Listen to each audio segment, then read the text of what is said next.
नमस्कार, मेरा नाम सौरभ द्विवेदी है। लॉकडाउन डायरी में आप सौरभ द्विवेदी के इंटरव्यूज का स्काइप संस्करण देखते थे और यहाँ पर स्काइप बोलने के लिए हमें स्काइप से कोई पैसे नहीं मिले हैं। उसके बाद आप लोगों का बहुत इसरार था, आदेश था कि लेखकों के साथ भी विस्तार से बातचीत की जाए। उस सिलसिले की शुरुआत कर रहा हूँ अपने एक प्रिय लेखक के साथ। प्रिय होते ही, प्रिय बोलते ही जो रीडर का दबदबा होता है वो स्थापित हो जाता है कि मैं पाठक हूं, आप मेरे प्रिय हैं, इसलिए आपको मेरी सुनी होगी।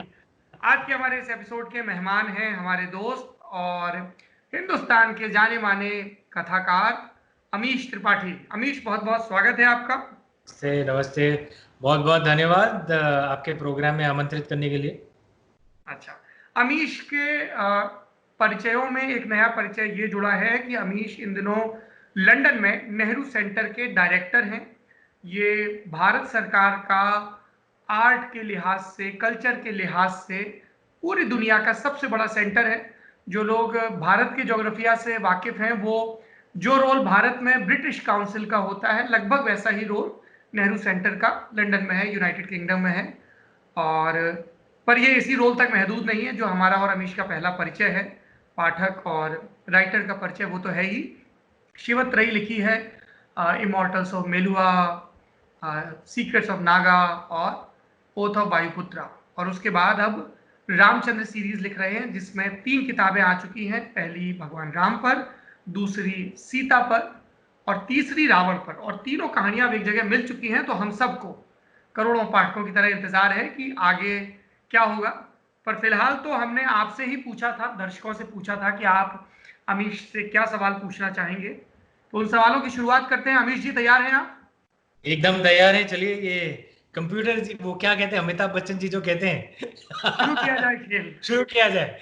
अच्छा, पहला सवाल पवन का है। उन्होंने कहा है कि इतने फेरबदल के बाद भी इतना स्वीकार कैसे रख पाते हैं कहानी को। कोई और लिखे तो कई धर्म के ठेकेदार बवाल खड़ा कर दें, लेकिन अमीश के केस में ऐसा नहीं होता, क्यों? और क्या कभी ऐसा हुआ है कि मठाधीश टाइप लोगों का फोन आया हो कि तुमने हमारे ईश्वरों की ऐसे कहानी कैसे सुना दी? बड़ा अच्छा सवाल है पवन जी का। देखिए, मेरा मानना यह है कि हमारे भारत देश की जो संस्कृति जो है, जो प्राचीन संस्कृति है, और मूल रूप से हमारी जो संस्कृति, आप शहरी इलाकों में कुछ हद तक कम हो रही है ये, लेकिन जो मूल रूप से हमारी जो संस्कृति है ये बहुत लिबरल है, बहुत उदार है। और इसमें हमारी जो पौराणिक कहानियाँ हैं, हमारा जो इतिहास है, इसके अलग अलग पहलू को देखने का हम सबको हक है। कई हद तक मैं ये कहूँगा कि आप देखेंगे, एक बड़ा सुंदर शेर है जो इकबाल ने लिखा था। मैं मानता हूँ कि इकबाल के चरित्र पर काफ़ी प्रश्न उठाए जा सकते हैं, लेकिन ये तो ज़रूर कह सकते हैं कि भाई शब्दों के जादूगर थे वो। और उनने ये बड़े सुंदर तरीके से कहा था कि यूनानो मिस्रो रोमा सब मिट गए जहाँ से, अब तक मगर है बाकी नामो निशान हमारा। कुछ बात है कि हस्ती मिटती नहीं हमारी, सदियों रहा है दुश्मन दौरे जमा हमारा। ये इस बात पर हम कई बार चर्चा नहीं करते हैं कि बाकी प्राचीन जो सभ्यताएं थीं सब मर गईं, हम आज तक जिंदा हैं। क्यों जिंदा हैं? इस बात पर हम ये पब्लिक स्क्वायर में इस बात पर चर्चा नहीं होती है। हम सोचते नहीं है भाई हम जिंदा क्यों हैं, हम में क्या खास बात है। इस सवाल के कई जवाब दिए जा सकते हैं, लेकिन मेरे मन में एक का जवाब ये भी है कि हम इसलिए जिंदा हैं क्योंकि हम अपने देवी देवता, हमारे पूर्वजों की कहानियां सुनने से कभी थकते ही नहीं है, कभी नहीं उठते। हमें वही कहानियां बार बार सुननी, और वो कहानी के अलग अलग पहलू, उसी कहानी को अलग अलग पहलू से सुनना है, तो हमें अच्छा लगता है। हम कभी ऊबते नहीं हैं, कभी थकते नहीं हैं ये सुनते सुनते। और क्योंकि हम ये कहानियां सुनते रहते हैं, हमारी संस्कृति एक तरह से हमारे दिल में जीवित रहती है। संस्कृति जिंदा कहाँ रहती है? बिल्डिंग्स या किताबों नहीं, संस्कृति जो जो देशवासी हैं उनके दिलों में जिंदा रहती है। और चूंकि हम काफ़ी उदारवाद हैं, लिबरल हैं, हम इस कहानियों को अलग अलग पहलू सुनने को हम तैयार हैं। जैसे आधुनिक दौर में कई लोग, अभी हाल में रामायण टेलीविज़न सीरियल फिर से प्रसारित हुई थी। आधुनिक दौर में कई लोग मानते हैं कि लक्ष्मण रेखा का वर्णन रामायण में किया गया है, लेकिन ओरिजिनल वाल्मीकि रामायण में लक्ष्मण रेखा का वर्णन तो नहीं किया गया है। ये पहली बार तो रामचरितमानस में दर्शाया गया था, और रामचरितमानस में भी संत तुलसीदास जी ने इस तरह नहीं दर्शाया था जिस तरह रामानंद सागर जी ने रामायण टेलीविजन सीरियल में दर्शाया। तो एक तरह से आप कह सकते हैं, और ये तो बस एक ही उदाहरण है, कई उदाहरण है, तो एक तरह से आप कह सकते हैं कि जो टेलीविजन सीरियल रामायण है ये रामानंद सागर जी का रामायण है, क्योंकि उनने कुछ पहलू वाल्मीकि रामायण से लिए, कुछ रामचरितमानस से लिए, कुछ कंबन रामायण से लिए, क्योंकि तमिल की भी चर्चा है उसमें, कुछ उनने खुद अपने फलसफे उसमें डाल दिए, और फिर से उनने उस समय के लिए रामायण का एक और एक पहलू पेश कर दिया। और उनके खिलाफ भी प्रोटेस्ट क्यों नहीं हुए, क्योंकि एक बात साफ साफ दिखती है, आपको रामायण टेलीविजन सीरियल पसंद आए या ना आए, एक बात तो साफ साफ दिखती है, रामानंद सागर जी ने श्रद्धा से बनाया, उनने प्रेम से बनाया। तो मेरा मानना यह है कि अगर कोई भी एक अलग पहलू भी लिख दे, कोई भी जो पढ़ रहा है, जो देख रहा है, साफ साफ दिखता है कि भाई इसने प्रेम से लिखा है, श्रद्धा से बनाया है, या कंट्रोवर्सी के के एटीट्यूड से बनाया है। और अगर मेरा मानना है कि भारतवासी इतने उदारवाद हैं कि अगर ये साफ साफ दिख जाए कि किसी ने श्रद्धा से लिखा है, प्रेम से बनाया है, तो कोई कंट्रोवर्सी नहीं होती। और मेरी किताबें, मतलब जो भी मेरी किताबें पढ़ें, पसंद आए या ना आए, लेकिन एक बात तो शायद सब लोग मानेंगे कि मैं श्रद्धा से लिखता हूँ। हमारी जो प्राचीन संस्कृति है, मुझे बड़ा गर्व है उसके ऊपर।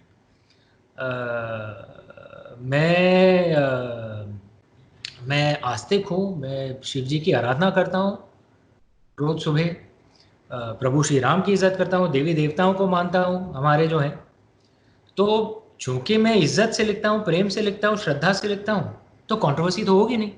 लेकिन मैं पूरा जो मैंने जो भूमिकरण जो किया वो ये कहने के लिए, ये उस इसलिए कहा मैंने कि इसमें मेरा मेरा कोई स्पेशल बात नहीं है।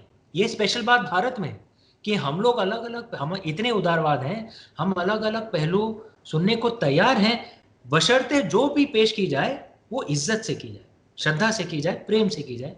मैं श्रद्धा, प्रेम और इज्जत से लिखता हूँ। नियत दुरुस्त होनी चाहिए कहानी को बस दोबारा का पुनर्पाठ करते वक्त। बस।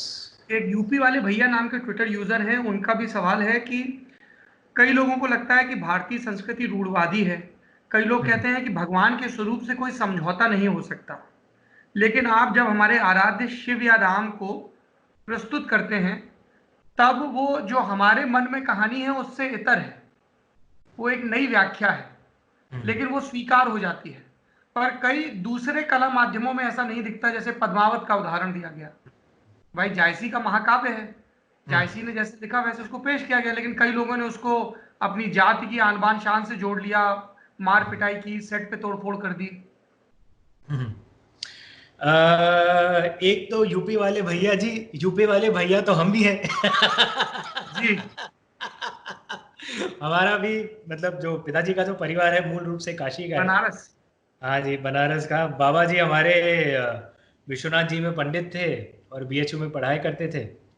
और पिताजी का भी मतलब पढ़ाई लिखाई पले बड़े वो बनारस में ही हुए थे, बीएचयू में पढ़ाई लिखाई हुई थी उनकी। तो हाँ, जो जो आप पूछ रहे हैं उसी एक तरह से वही सवाल है जिसका जवाब मैंने पहले दिया। ये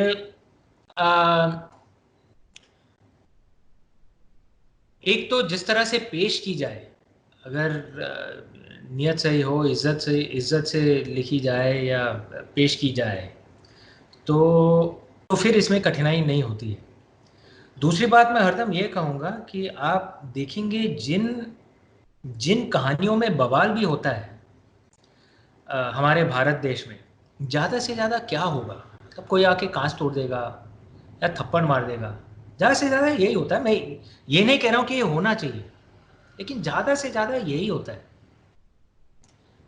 आप देख, पेरिस में तो आप देखेंगे कोई तो AK-47 लेके आके, मतलब वो जो जर्नलिस्ट का जो ऑफिस था, पता नहीं 15-20 लोगों को मार दिया। ये हमारे हिंदुस्तान में तो ऐसा नहीं होता है, भारत देश। तो मैं ये नहीं कह रहा हूँ कि भारत एकदम परफेक्ट है, लेकिन दूसरे देशों की तुलना में काफ़ी बेहतर है अभिव्यक्ति की आज़ादी को लेकर। मैं फिर से दोहरा रहा हूँ, मैं ये नहीं कह रहा हूँ कि परफेक्ट है, और मैं तुलना सिर्फ मिडिल ईस्टर्न कंट्री से नहीं कहूँगा, पश्चिमी देशों से भी कहूँगा। तो कानून हमारा इतना सपोर्ट नहीं करता है अभिव्यक्ति की आज़ादी को, लेकिन भारत देश के लोग काफ़ी उदारवाद है, मेरा मानना है। हाँ, बस ये भाई, मैं हरदम ये मानता हूँ कि, और कुछ तरह से शायद शिव जी का आशीर्वाद भी है कि मेरे खिलाफ कभी कुछ कंट्रोवर्सी नहीं हुई। लेकिन भाई अगर इंसान साफ दिल से करे तो नहीं होता है कुछ। सुधांशु परमार का सवाल है कि क्या हमें भविष्य में महाभारत पर आधारित किताब देखने को मिलेगी? हाँ, शिव जी की कृपा रही तो ज़रूर दिखेगी आपको। अभी तो मैं रामचंद्र श्रृंखला लिख रहा हूँ, तो 5 किताबें हैं श्रृंखला में, जिसकी 3 किताबें, जैसा सौरभ जी ने अभी कहा, 3 किताबें अभी प्रकाशित हो चुकी हैं। चौथी किताब मैं लिख रहा हूँ, उसका वर्किंग टाइटल है वॉर ऑफ लंका।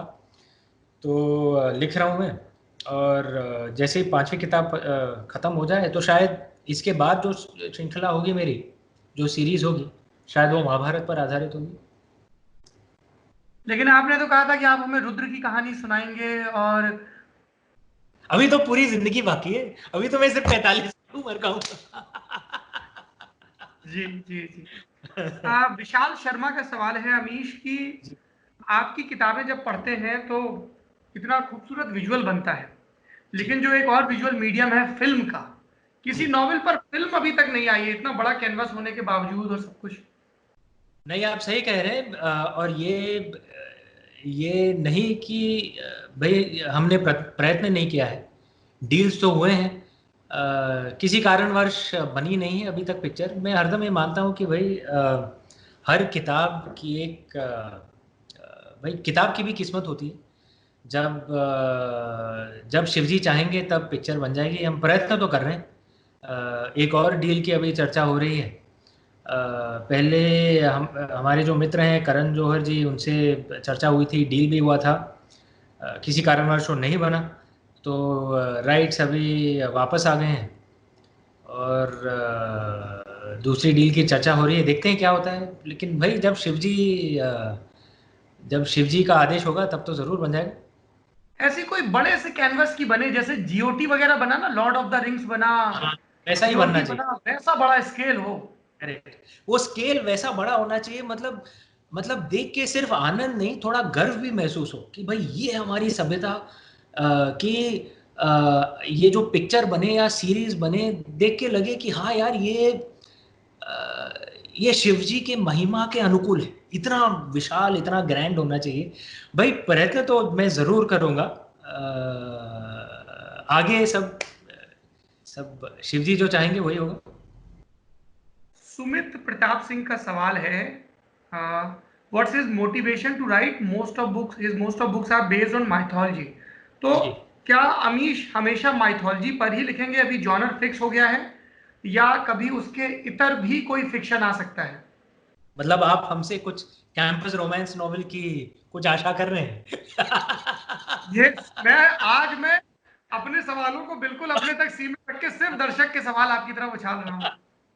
नहीं देखिए, ऐसा नहीं कि भाई ये दूसरे जॉनर पर नहीं लिखेंगे, क्यों नहीं लिखेंगे। लेकिन क्या है कि भाई हर लेखक के जहन में कहानी उसी जॉनर में आती है जहाँ उसका ज्ञान हो, रुचि हो। लेकिन हाँ, अलग कुछ आइडियाज़ भी हैं मेरे दिमाग में। एक आइडिया है जो आधुनिक दौर में मतलब बेस्ड है, आधारित है, और जिसमें टाइम ट्रैवल भी है और गेमिंग भी है। तो वो कब लिखूंगा मैं भगवान जाने। वो तो लेकिन वही मैं हरदम ये कहता रहता हूँ, मेरे ये जिस बात से मुझे रात की नींद कभी कभी उड़ जाती है वो यही है कि भाई मेरे दिमाग में शिव जी ने बहुत ज़्यादा कहानियाँ भेज दी हैं, और ज़िंदगी इतनी लंबी है नहीं, और मुझे कुछ भी करके ये कहानियों को बाहर निकालना है मरने के पहले। नहीं तो मेरी आत्मा ये भटकती रहेगी। तो बस मुझे जल्दी जल्दी लिखना है किसी तरह। अखिलेश आनंद का सवाल है कि क्या आगे की किताबों में आप मलय पुत्रों के बारे में कुछ विस्तार से बताएंगे? हाँ हाँ, ये देखिए, एक आपने जो रामचंद्र श्रृंखला में जिन लोगों ने भी जरा गौर से पढ़ा है, वो आप देखेंगे कि भाई एक तरफ से रामचंद्र श्रृंखला तो एक पहलू से ये देख सकते हैं कि भाई प्रभु श्री राम और रावण के युद्ध की कहानी है। दूसरे पहलू से देख सकते हैं कि प्रभु श्री राम और सीता माँ के प्रेम की कहानी है। तीसरे पहलू से देख सकते हैं कि मेलुहा का सृजन कैसे हुआ, उसकी कहानी है। लेकिन सबसे डीपर पहलू से अगर आप देखेंगे, एक वशिष्ठ और तरफ से, विश्वामित्र। हाँ, उनका जो युद्ध है, उनकी जो शत्रुता है, उसकी कहानी है ये, जो 100 साल से चली आ रही है उनकी जो। और उसके पहले वो बहुत गहरे मित्र थे, बहुत गहरे मित्र थे, लेकिन किसी कारणवश वो में इतनी एनमिटी हो गई। तो एक पहलू से उनकी कहानी, और जब उनकी कहानी मतलब वो रामचंद्र श्रृंखला से अलग होगी, एक स्पिन ऑफ होगी, जब उनकी कहानी जब लिखी जाएगी, वो मेरे जहन में वो कहानी भी है। तो उसमें मलय पुत्रों की काफ़ी चर्चा की जाएगी। मतलब तो पाठक ये उम्मीद कर सकते हैं कि भविष्य में मलय पुत्रों पर और विस्तार मिलेगा। हाँ, जब ये महर्षि वशिष्ठ और महर्षि विश्वामित्र, मतलब मेरे किताब में अभी तक तो वो महर्षि हैं, सप्तऋषि नहीं बने। तो तो उनकी जब कहानी आएगी तब, हाँ, जैसा मैंने कहा, बहुत कहानियां दिमाग में, किसी तरह करके इनको निकालना है मरने के पहले। रोहन देवा का सवाल है कि हमारी माइथोलॉजी में इतना विरोधाभास क्यों है? जैसे वेद और उत्तर वेद की बहुत से बातें हैं। इतना ही सवाल है। मतलब आपका कहना है कि अलग अलग इंटरप्रिटेशन हैं, अलग अलग डिबेट्स हैं, अगर मैं सवाल को ठीक तरह से समझ रहा हूँ। हम्म।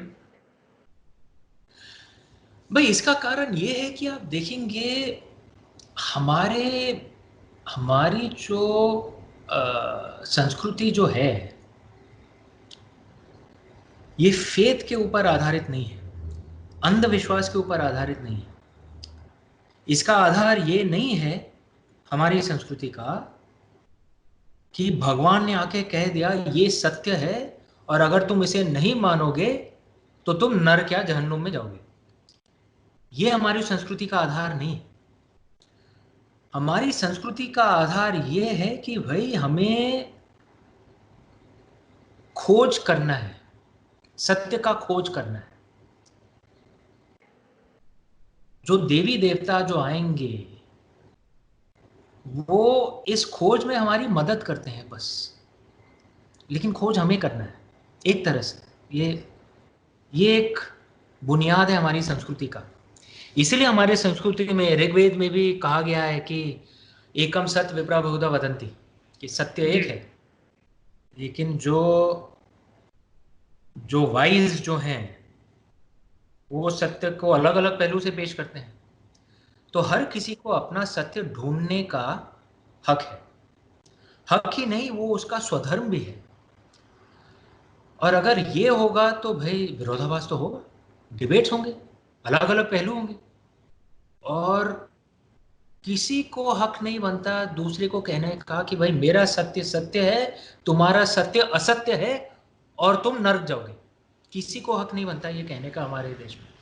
इसीलिए आप देखेंगे कि हमारे देश में, मतलब एक मैं उदाहरण, हमारे देश में जो पंथ जो है, धर्म इज नॉट रिलीजन। कई बार धर्म को अनुवाद करके रिलीजन बनाया जाता है, वो गलत है। धर्म रिलीजन नहीं, पंथ रिलीजन। इसीलिए आप देखेंगे कि हमारी संस्कृति में पंथ और विज्ञान, साइंस के बीच में कुछ लड़ाई नहीं होती, जैसे पश्चिमी देशों या मिडिल ईस्टर्न देशों में होती है कि रिलीजन और साइंस के बीच में लड़ाई हो जाती है। क्यों? क्योंकि हमारे इसमें कभी ये नहीं कहते कि पंथ का मतलब अंधविश्वास, कि तुम प्रश्न नहीं उठा सकते। इसीलिए रिलीजन और साइंस में लड़ाई हो जाती है, क्योंकि साइंस की बुनियाद ही प्रश्न उठाना है। Correct, you have to keep questioning, तभी तो साइंस बनता है। रिलीजन में उनका मानना ये है कि भाई प्रश्न नहीं उठाया जा सकता, नहीं तो ब्लास्फेमी हो जाएगा। हमारे रिलीजन में ऐसा है ही नहीं, प्रश्न तो उठाना तुम्हारा हक नहीं, तुम्हारा स्वधर्म है। करेक्ट। तो इसलिए साइंस और रिलीजन में हमारे यहाँ कभी लड़ाई होती नहीं, क्योंकि दोनों का बेसिस प्रश्न उठाना है, क्वेश्चनिंग है। इसीलिए बहुत बार विरोधाभास भी होता है, डिबेट्स भी होता है। अच्छा, अमित खंडेलवाल का सवाल है कि उत्तर रामायण की सत्यता कितनी है। कई लोग कहते हैं कि उत्तर रामायण जैसा कुछ है नहीं, कि सीता को वन भेज दिया वापस से, या उनके बच्चे बाहर, ये बात का कुछ लोग कहते हैं क्षेपक प्रसंग है। ऐसे ही शंभू ऋषि के वध के बारे में भी ये बात कही जाती है। आपका इस पर क्या मत है अमीश? देखिए, मैं तो ये कहूँगा, देखिए मैं स्कॉलर नहीं हूँ, ठीक है। मैं, हमारी जो महान जो संस्कृति है, मैं पढ़ता हूँ बहुत, मेरे बाबा जी स्कॉलर थे, उनसे बहुत सीखा है मैंने, लेकिन मैं स्कॉलर नहीं हूँ। तो मैं ये ओपिनियन तो नहीं दे सकता कि भाई ये सबसे, मतलब ये जेन्युइन या सच होगा, भगवान जाने। मैं मतलब स्कॉलर्स ही जानते होंगे, मैं तो स्कॉलर नहीं हूँ। लेकिन मेरा इंटरप्रिटेशन क्या है, कई हद तक ये, कई स्कॉलर ये कहते हैं हाँ उत्तर रामायण शायद लेटर इंटरपोलेशन है, शायद बाद में ऐड की गई। इसके कई रीजंस दिए जाते हैं। आप ये शंभुक वध की भी जो कहानी है आप देखेंगे, रामायण जो है ये अनुस्तुप मीटर में लिखा गया है। रामायण की रचना अनुष्टुप छंद जी। करेक्ट। तो क्योंकि कहते हैं कि भाई वाल्मीकि जी को जब ये मीटर ये उनके जहन में उतरा, तभी उनने रामायण की रचना शुरू की। लेकिन जो शंभुक का जो एपिसोड जो है वो अनुस्तुप मीटर से थोड़ा सेपरेट होता है, तो ये थोड़ा अजीब लगता है। हम्म।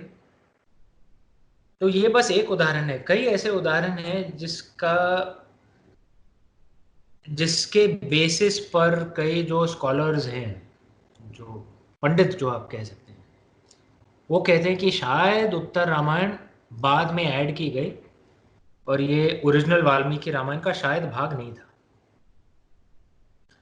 रामचरितमानस में भी वो ये सब, ये उत्तर रामायण जो पार्ट जो है वो तो है नहीं, शायद सत्य हो। लेकिन इस पर, क्योंकि मैं स्कॉलर हूं नहीं, तो मैं तो मतलब ठीक से इस पे ऊपर टिप्पणी नहीं कर सकता हूँ। लेकिन हाँ, कई स्कॉलर ये कहते हैं कि शायद उत्तर रामायण बाद में इंटरपोलेट की गई। ये आपने एक बढ़िया उदाहरण दिया अनुष्टुप छंद वाला। मुराद चंद्राकर का सवाल है कि क्या आप कल की अवतार पर भी नॉवेल लिखेंगे? हाँ, शिव जी की कृपा रही तो जरूर लिखेंगे, लेकिन जैसा मैंने कहा मेरा प्रॉब्लम ये है कि इतनी कहानियां हैं, तो बहुत लिखने को है बाकी। मैं इनफैक्ट एक देखते हैं अभी कितना लिखते हैं। जिंदगी कब तक चलती है। ये बताइए अमीश जी कि जैसे इतने सारे अवतार हैं, जी। उसमें कुछ बहुत पॉपुलर हो गए, कुछ के बारे में उतनी चर्चा नहीं होती है। तो इन कहानियों के प्रोग्रेशन की आपको वजह क्या लगती है कि ये जो राम की कहानी है, कृष्ण की कहानी है, या जो कई लोग बोलते हैं कि आ, हिंदू धर्म की जो हर चीज को उदरस्त करने की भावना है, हम्म। ये सब सवाल है। तो ऐसे। कहा गया कि बुद्ध और महावीर स्वामी को भी एक अवतार मान लिया गया, भगवान बुद्ध को भी भगवान कह दिया गया और अवतार मान लिया गया। तो कुछ अवतारों की जर्नी ऐसी है कि वो घर घर में है, हम लोगों के लोक व्यवहार में है। कुछ अवतार हैं जो जब आप खास तौर पर उनमें दिलचस्पी लेते हैं तभी उनकी कहानियों के बारे में पढ़ते हैं। जी, नहीं आप सही कह रहे हैं। और इसमें फिर से वही एकम सत विप्रा बहुधा वदंती देखने को मिलता है, क्योंकि उत्तर भारत में ही आपको ये देखने को मिलेगा कि भगवान बुद्ध को भी विष्णु जी का अवतार माना जाता है। दक्षिण भारत में ऐसा नहीं है। दक्षिण भारत में बुद्ध जी को, गौतम बुद्ध को भगवान विष्णु का अवतार नहीं माना जाता है। शायद इसका कारण ये होगा कि भाई उत्तर भारत में बौद्ध धर्म बहुत प्रचलित था, बौद्ध पंथ ज़्यादातर जो आज का पाकिस्तान और आज का बांग्लादेश इलाके है वहाँ पे बहुत फैला हुआ था, और आज के अफगानिस्तान में भी, इसलिए बमया बुद्धा वहाँ पे पाए गए थे। तो हाँ, आप सही कह रहे हैं, हिंदू धर्म में ये असिमिलेशन की एक शक्ति है, उद्रस्तता की एक शक्ति है। लेकिन ये जो आप देखेंगे, जो अवतार जो एक समय में प्रचलित होते हैं, ये सिर्फ एक रीजन में, मतलब भारत के विभिन्न भागों में ये सेपरेशन नहीं होता है। जैसे केरल में परशुराम जी बहुत प्रचलित हैं। ये समय समय समय में भी बदलता रहता है। एक समय था जब वामन जी को बहुत माना जाता था, अभी वामन जी की इतनी पूजा नहीं की जाती है। तो समय समय में बदलता रहता है ये। तो ये क्यों होता है हमारे धर्म में, हमारे हिंदू धर्म में? भाई मेरा मानना है कि जैसे इतिहास आगे बढ़ता है और समय का जो पहिया ये घूमता रहता है, जो वातावरण है वो बदलता रहता है। और अगर वातावरण बदलता है तो शायद भगवान का एक अलग पहलू हमें उस समय भाता है, और इसीलिए एक अलग अवतार शायद प्रचलित हो जाते हैं। तो ये मैं कहूँगा, ये एक हिंदू धर्म की फ्लेक्सिबिलिटी है, और इसीलिए अलग अलग भाग, मतलब अलग अलग अवतार प्रचलित हो जाते हैं समय की मांग को देखते हुए। ओके। रविंद्र मौर्य का सवाल है कि हमें आइस एज का प्रूफ मिल जाता है, हिम युग का, लेकिन सतयुग और द्वापर युग का कोई प्रूफ नहीं मिलता है। तो इस माइथोलॉजी का आधार क्या है? क्या ये सत्य है या ये कथाएं हैं, या दोनों का मिला जुला रूप? प्रश्न अच्छा है। ये कई बार इसलिए उठता है ये प्रश्न क्योंकि ब्रिटिश राज के ज़माने से और आज आज के दौर में जो जो पश्चिमी देश के जो एकेडमिया हैं, और दुख की बात है कि हमारे भारत देश में भी जो एकेडमिक्स हैं, हरदम बोलते रहते हैं कि भाई हमारा हमारा जो धर्म है ये तो बस एक मिथ्या है, इसको माना नहीं जा सकता है। और इसलिए शायद हम जो भारतवासी हैं हमारे दिल को चोट पहुंचती है, क्योंकि वो लोग कहते हैं कि हिस्ट्री सत्य है और मिथोलॉजी मिथ्या है। ये शब्द मिथोलॉजी और हिस्ट्री हम लोग तो इस्तेमाल नहीं करते हैं। हम तो अपने भाषा में हम उसे पौराणिक कहानी या इतिहास कहते हैं। और अगर आप जो पश्चिमी देश में वो मानते हैं कि हिस्ट्री का ओरिजिनेटर हेरोडोटस था, आपने हेरोडोटस का नाम तो सुना होगा। जी। कहते हैं कि he was the first historian, क्योंकि पश्चिमी लोग हमें कहते हैं कि भाई only we knew how to write history, वो लोग हमें कहते हैं, और हमारी तो कहानियां सब मनगढ़ंत थी। और हेरोडोटस उसने तो सत्य लिखा था। हेरोडोटस की तो किताब है, वो मैंने भी पढ़ी है। उसके अनुवाद हैं, फ्री है इंटरनेट में।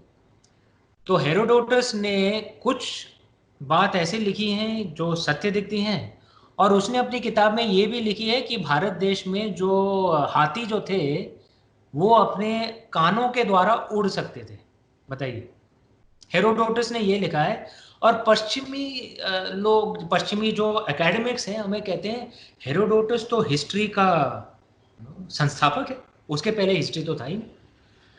तो कठिनाई शायद यही कई बार इसलिए होती है कि हमारे जो हमारे जो मैन्युस्क्रिप्ट्स हैं, हमारे जो शास्त्र हैं, उसका ठीक से हमने रिसर्च नहीं किया है।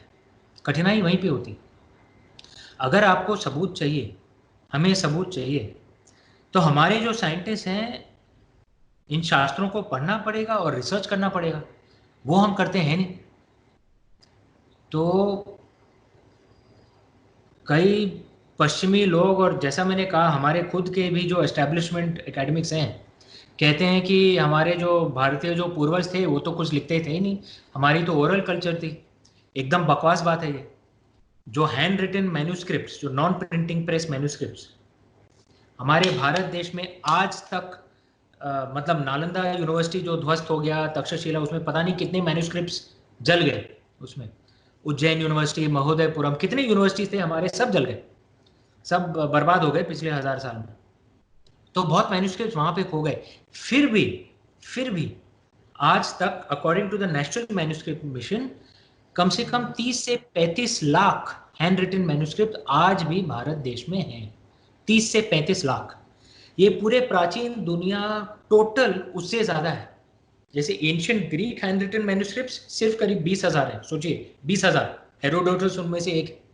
हमारे भारत भारत के पूर्वज 30 से 35 लाख मैन्युस्क्रिप्ट्स छोड़ गए हमारे लिए। हमने रिसर्च तो छोड़िए, अनुवाद ही नहीं किया है 99%। तो भाई गलती किसकी आप बताइए। हम ब्रिटिश राज को कोस सकते हैं, जो वेस्टर्न जो एकेडमिक्स हैं, हाँ कई हद तक वो बिगेटेड हैं मैं मानता हूँ, उनको कोस सकते हैं। हमारे खुद के जो यूनिवर्सिटीज के कई प्रोफेसर हैं वो खुद बिगेटेड हैं मैं मानता हूँ, उनको कोस सकते हैं। लेकिन भाई हमने क्या किया है? 70 साल से हम बस रो रहे हैं।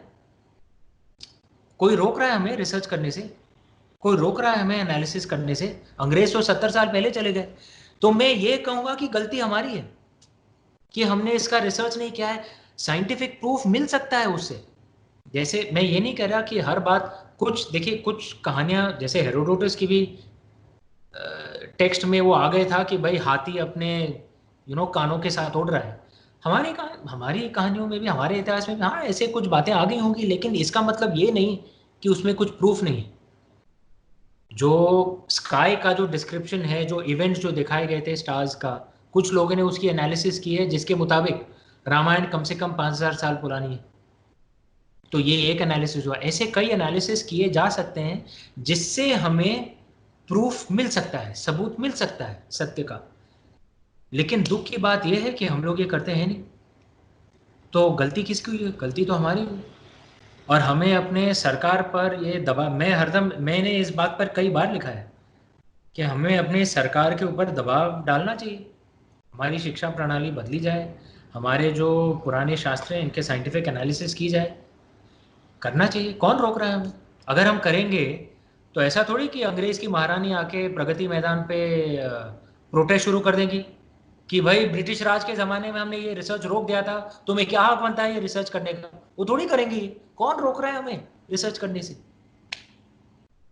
विनोद सहनी का सवाल है कि सिर्फ भगवान पर ही क्यों नॉवल लिखते हो? दम है तो दूसरे समुदाय पर लिख कर दिखाओ।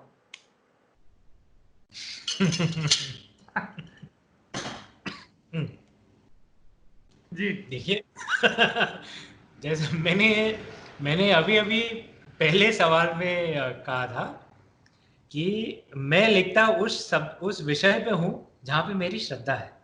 मेरी श्रद्धा अपने देवी देवताओं पर है, इसलिए मैं उसमें लिखता हूँ। अगर श्रद्धा दूसरे भगवान पे हो जाएगी तो शायद उसमें भी लिखूंगा।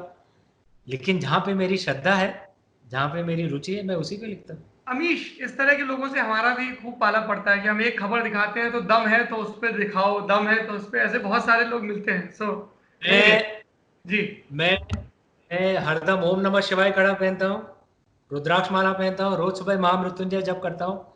जहाँ मेरी श्रद्धा है मैं वहां पे लिखता हूँ। हम्म। चेतन शर्मा का सवाल है कि कोई सलाह जो आप देना चाहेंगे उन लोगों को जो माइथोलॉजी को रिकंस्ट्रक्ट करना चाहते हैं कि ये तीन चीजें कभी ना करें या ये तीन चीजों का ध्यान जरूर रखें। भाई ज्ञान और श्रद्धा, बस एक ही चीज मैं कहूँगा, ज्ञान और श्रद्धा हो जितना हो सके। मैं मानता हूँ कठिनाई है। मेरी एक खुशकिस्मती थी कि भाई मेरा जन्म ऐसे परिवार में हुआ कि पलते बढ़ते मैं ये सब चीज़ें सीखता, हमारी जो कहानियाँ थी, हमारे जो शास्त्र थे, पलते बढ़ते मैं सीखता गया। वो मेरी खुशकिस्मती थी। तो थोड़ा ज्ञान आ गया। मैं ये नहीं कह रहा हूँ कि मैं ज्ञानी हूँ, मेरे बाबा जी ज्ञानी थे, मैं बस थोड़ा सा सीख लिया मैंने।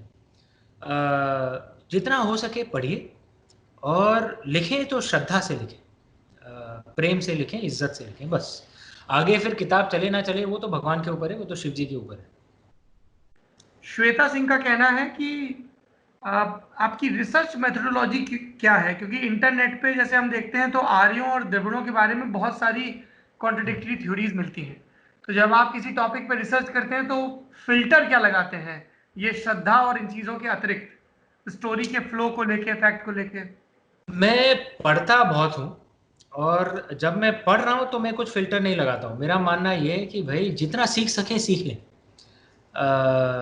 जैसे भाई अगर मैं बावर्ची हूँ और कुछ डिश बनाना है तो मुझे इंग्रेडिएंट्स तो चाहिए ना। जितना इंग्रेडिएंट्स हो मैं नीचा जाता हूँ। फिर वो भाई कहानी में क्या जाएगी वो तो शिव जी के ऊपर है। मेरा मेरा कर्म बस ये है कि जितना सीख सकूं सीखूं। और जहाँ तक ये आर्य और द्रविड़ों का जो सवाल आपने कहा, मैं उस थ्योरी को तो नहीं मानता हूँ। मेरे हिसाब से ये अंग्रेज़ों की एक फिक्शन है। अंग्रेज़ और जर्मन उन दोनों ने मिलके ये फिक्शन बनाई थी। और अंग्रेज़ों का सबसे बेहतरीन फिक्शन शेक्सपियर रहा है। और उसके बाद शायद नंबर 2 पे ये आर्यन इन्वेजन थियरी है उनका फिक्शन। आधुनिक दौर में कई ऐसे एक रिसर्च आ गए हैं जो इस थ्योरी की धज्जियां उड़ा रही हैं। और ये मतलब मैंने पढ़ी हैं काफ़ी, वो तो मतलब शायद वो मेरे दिमाग को भी अपील करती हैं और कई हद तक मेरे दिल को भी अपील करती है वो, कि भाई हम सब भारतवासी एक ही हैं, कुछ फर्क नहीं है हमें।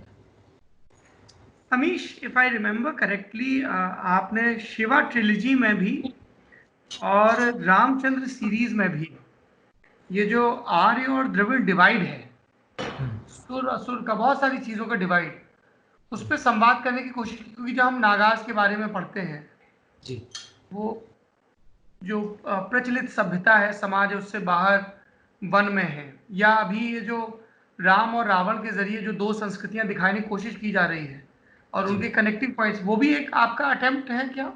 हाँ हाँ ज़रूर। और देखिए मैं ये सिर्फ मतलब मैंने तो दिखाया कि भाई जो जिसे हम इंडस वैली सिविलाइजेशन कहते हैं आज के दौर में, मैंने तो ये दिखाया कि भाई वो तो राम राज्य था।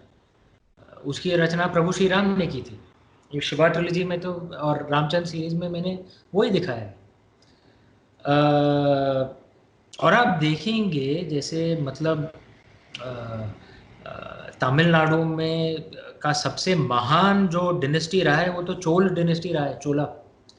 जी। उनके जो टेक्स्ट में उनमें कई बार राजराज या राजेंद्र चोला जी को कई बार आर्य बुलाया गया है। मतलब आर्य का मतलब कोई ट्राइब नहीं था, आर्य का मतलब था भाई जो नोबल है, कोई भी श्रेष्ठ। नोबल जो श्रेष्ठ है। जैसे जैसे आज के दौर में किसी को आप श्री श्री कहेंगे या श्रीमान कहेंगे, जैसे इज्जत के तौर से जो नोबल है। तमिलनाडु का सबसे इम्पोर्टेंट, मैंने तमिलनाडु में पढ़ाई लिखाई की है जो ऐसे, मैं थोड़ी बहुत तमिल समझ भी लेता हूँ। और करीब करीब 30-35 साल तब से मैं रजनीकांत का फ़ैन भी रहा हूँ। तो आप देखेंगे जो हाई पॉइंट था कल्चर और लिटरेचर का, उसे संगम पीरियड कहा जाता है। अरे संगम शब्द ही संस्कृत है कि भाई। राजेंद्र चोला जी ने जब पाल साम्राज्य पर जो विजय प्राप्त की और उनने गंगा जी तक उनने कॉन्कर किया। राजेंद्र चोला जी हमारे मतलब दुख की बात है कि हमारे इतिहास के किताब, हमारे इतिहासकार ऐसे हैं कि जो आधुनिक जो इतिहासकार हैं उनमें दिल्ली फोकस इतना रहता है मैं बिल्कुल कि बिल्कुल। जो दूसरे जो भाग हैं हमारे देश के उसका कुछ नहीं दिखाया जाता है। राजेंद्र चोला का जो साम्राज्य था वो अकबर से भी ज़्यादा बड़ा था, अकबर के साम्राज्य से, क्योंकि इन्होंने पूरा साउथ इंडिया, ईस्ट इंडिया, पूरा साउथ ईस्ट एशिया उन्हें कॉन्कर किया था। और राजेंद्र चोला जी के बारे में 2-3 लाइन ही बताए जाते हैं हमारे इतिहास की किताब में, ये दुख की बात है। लेकिन जब राजेंद्र चोला, अगर बताया भी जाता है तो जिस तरीके का सेंट्रल डिस्कोर्स मुगलों के सल्तनत काल के या उसके पहले के राजाओं के इर्द गिर्द है, उतना नहीं। वैसे ही कश्मीर में ललितादित्य पीठ बहुत बड़े राजा हुए हैं। उनने पूरे भारत देश पर उनने मतलब राज किया था। उनके बारे में तो कुछ बताया ही नहीं जाता है। जो राजा भोज है उनके बारे में कुछ नहीं बताया जाता है, गुर्जर प्रतिहारा के जो थे मीरा भोज जी। जो पाल जो साम्राज्य उसके बारे में कुछ नहीं बताया जाता है। मराठा जो मतलब हमें हमें तो इतिहास में ये बताया गया था कि भाई अंग्रेजों ने भारत पर मुगलों को हरा के भारत पर राज शुरू किया। एक्चुअली अंग्रेजों ने तो मराठाओं को हराकर राज बनाया अपना। मराठाओं के बारे में कुछ बताया ही नहीं जाता था हमारी इतिहास किताबों में। जब तक ये संजय लीला बंसाली ने, बाजीराव मस्तानी ने बताई, मतलब बनाई। ऑनेस्टली बताइए, महाराष्ट्र के बाहर किन लोगों को मराठाओं के बारे में इतना पता? हमारे काशी नगरी में ही आप देखेंगे जितने जो घाट्स हैं, कई बार तो मतलब घाट्स के जो नाम हैं वो मराठी नाम है। क्यों? क्योंकि जब औरंगजेब ने कई घाट और मंदिर ध्वस्त कर दिए थे, उन्हें रीबिल्ड किया था मराठाओं ने। लेकिन लोगों, और क्योंकि मैं मूल रूप से काशी बनारस का हूँ, मुझे ये मालूम है, लेकिन यूपी में कई लोगों को मालूम है नहीं है। और जो मैं उदाहरण जो राजेंद्र चोला जी का जो कह रहा था, उनने पूरे साउथ ईस्ट एशिया पर उनने राज किया था, लेकिन उनके लिए सबसे इमोशनल था जब उनने गंगा जी तक उनने कॉन्कर कर लिया, पालाओं को हराकर। उनने यस। अपना एक टाइटल ले लिया गंगाई कोंडव, कि जिसने जिसने गंगा माँ के पानी को जो ले आया वापस। और उनने गंगा जी के पानी को एक नया कैपिटल उनने बनाया था, जिसका नाम था गंगाईकोंडा चोलापुरम, जहां पे उन्हें यस। गंगा जी के पानी। तो आप सोच सकते हैं कि भाई हमारा भारत देश उनके लिए इमोशनल था भाई, कि उन्हें गंगा जी के पानी को वो ले आए। तो किस हाथ से, किस किस पहलू से हम भाई ये उत्तर भारत दक्षिण भारत की लड़ाई ये पैदा कर रहे हैं? ट्रू। ये अंग्रेजों ने बनाया था। दुख की बात जी। है कि वही उनकी जो मनगढ़ंत कहानियां थी, 70 साल से हम उठाए चले आ रहे हैं उसको। भरत शर्मा का सवाल है कि रामेश्वरम में शिवलिंग स्थापित करने का प्रसंग क्या है, इसे लेकर कई भ्रांतियां हैं।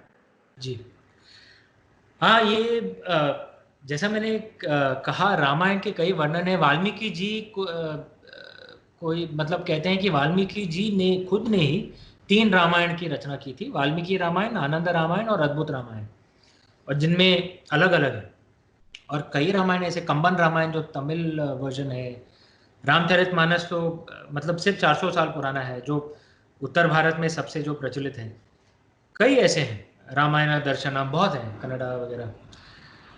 तो अलग अलग वर्जन हैं, लेकिन सब में एक कॉमन ये है कि भाई रामेश्वरम जी की स्थापना प्रभु श्री राम ने की। उनने शिव जी की आराधना रामेश्वरम ने में की।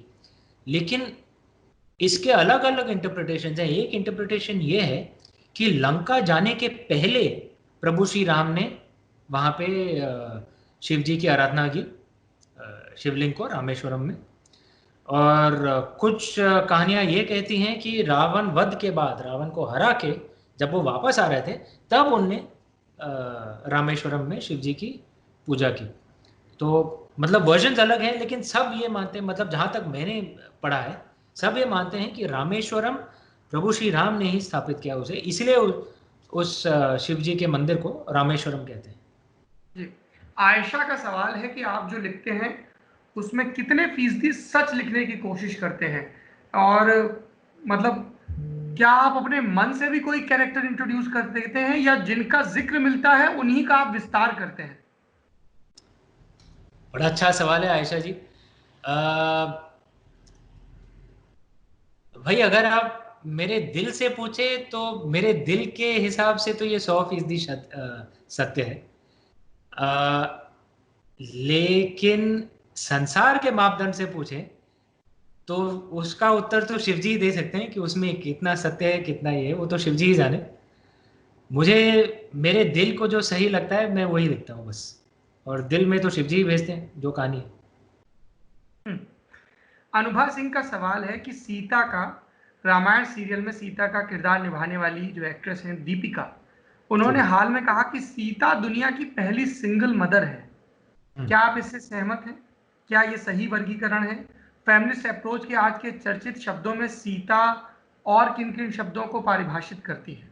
ये अनुभा सिंह का सवाल है। देखिए, सीता माँ के कई पहलू हैं।